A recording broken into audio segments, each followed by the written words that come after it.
Alain, propos d'un Normand. Les ivrognes sont heureux. On me montrait hier un homme qui était ivre depuis 6 jours, et il n'était pas beau à voir. Au lieu de blâmer, essayons de comprendre. Je ne bois que de l'eau, mais je remplis ma vie de 1000 façons, en dehors de mon métier. Je tape sur un piano, je barbouille des paysages, ce qui est une façon d'apprendre à voir les choses. Et j'écris ces propos, bien plus pour mon plaisir que pour le tien, lecteur. Voilà mon alcool. Mais il faut d'abord de la patience pour arriver à se distraire ainsi.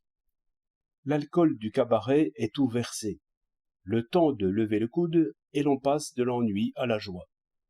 Or, il faut de la joie à tout le monde, et le cours des choses n'en apporte guère. Dieu nous ajourne au paradis.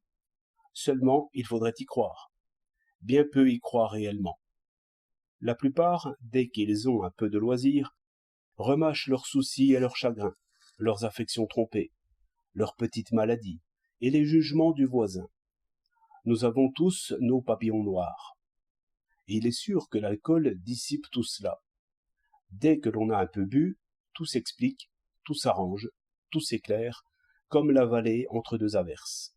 C'est comme si on buvait du soleil. Les chansons d'ivrogne le disent bien. Noyons le souci dans les pots.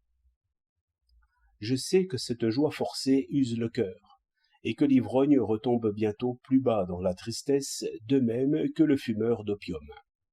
Mais voilà qui pousse à boire encore et à forcer la dose. Qui a bu, boira. Il faudrait ne pas commencer.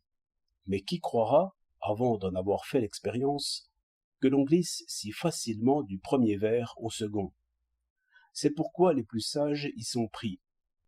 J'ai observé un jeune homme très raisonnable dans une fête d'étudiants.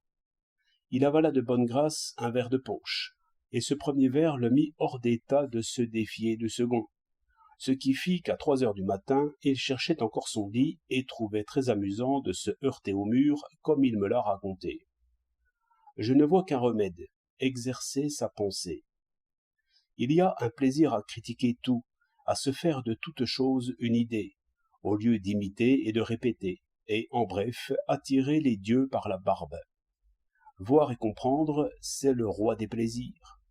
C'est le seul moyen de vivre dans le présent au lieu de s'accrocher au passé et à l'avenir. Or, pour celui qui veut comprendre, l'alcool, c'est l'ennemi. On ne conçoit pas un équilibriste qui boirait, et la pensée est un travail d'équilibriste. Ceux qui disent qu'il ne faut point penser, qu'objecteraient-ils à l'ivrogne?